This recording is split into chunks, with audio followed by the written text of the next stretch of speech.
ஒரு ஃபேஸ்புக் பெண்ணியவாதி போட்ட ஸ்டேட்டஸ் இங்க 30 ஆம்பளைங்களோட வாழ்க்கையை அழிச்சிருக்கு. வெறும் லைக் போட்டதுக்காக அவர் கொடுத்த விலை அழிக்கவே முடியாத ஆல் பர்பஸ் அங்கிள்ஸ் என்ற பட்டம். இந்த கொடுமை அந்த பொண்ணுங்க கிட்ட சொல்ல முயற்சி பண்ணி முடியல.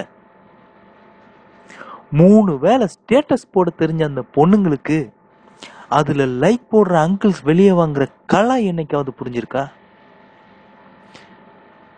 கடந்த 5 வருஷமா இந்த பெண்ணியவாதிகள் ஸ்டேட்டஸை பார்த்து 500 குடும்பம் பிரிஞ்சிருக்கு. 254 பேர் டைவர்ஸ் அப்ளை பண்ணியிருக்காங்க. 300 பேர் கல்யாணம் வேண்டான்னு சொல்லியிருக்காங்க. பெண்ணியவாதிகள் சுவர்ல இருந்து ஒரு நாளைக்கு 200 ஸ்டேட்டஸ் வெளியே வருது ஆம்பளைங்களை கலாச்சி. இதை பார்க்குற கிராமத்து பொண்ணுங்க எப்படி அவங்க புருஷனை மதிப்பாங்க? இப்படி ஒரு மனைவியை வச்சுக்கிட்டு அவன் டைவர்ஸ் அப்ளை பண்ணாம வேற என்ன பண்ணுவான்? உங்க எல்லாருக்கும் தெரியாத ஒரு விஷயத்த சொல்றேன். ஒவ்வொரு அரை மணி நேரத்துக்கும் பெண்ணியவாதிகள் போடுற ஸ்டேட்டஸ்க்கு டிராஃபிக்ல கூட நின்று லைக் போடுறாங்க நம்ம ஆல் பர்பஸ் அங்கிள்ஸ்.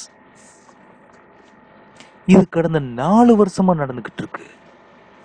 ஒவ்வொரு அரை மணி நேரத்துக்கு ஒருக்க டிராஃபிக்ல நின்று லைக் போடுற அங்கிள் ஃபைன் கட்டுறதுக்கு மட்டுமே லோன் வாங்குற நிலைமைக்கு தள்ளப்பட்டிருக்காரு. 500 லைக், எப்படி 500 லைக் வாங்குற ஒரு பெண்ணு எந்த அங்கிளும் என் வாளுக்கு வர தேவையில்லைன்னு கையை தூக்குறான். ஆனா அவ ஒரு காலத்திலயும் போட்டோ போடுறத நிறுத்தல. அதுல போட்டோ கமெண்ட் போடுற ஆட்களும் அதை நிறுத்தல. ஆனா வெறும் 5 லைக் போட்ட அந்த ஆல் பர்பஸ் அங்கிள் அதுல கமெண்ட் போட முடியாம வேற ஃபேக் ஐடி தேடி போறாரு.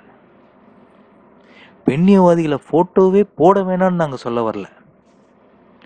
பொய்ன்னு தெரிஞ்சும் நீங்க அழகா இருக்கீங்கன்னு சொல்ற கமெண்ட்டுக்கு போடுற அந்த லைக் வேணாம்.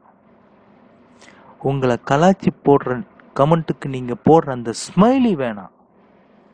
போட்டோ கமெண்ட்ல நீங்க சிரிக்கிற மாதிரி போடுற அந்த போட்டோ வேணாம்.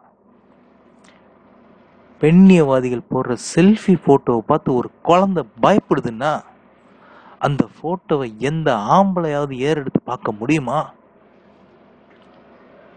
சார், கேவலம் லைக்கு தானே, அதுக்கு போய் இவ்வளோ பேசுறீங்க? யோ, கேவலம் லைக்கா? வெறும் லைக்காங்கிற பேருக்காக கத்தி படத்தை எதிர்த்த ஊரியாது. பெண்ணியவாதிகளுக்கு ஸ்டேட்டஸ் அவசியம், போட்டோ அனாவசியம்.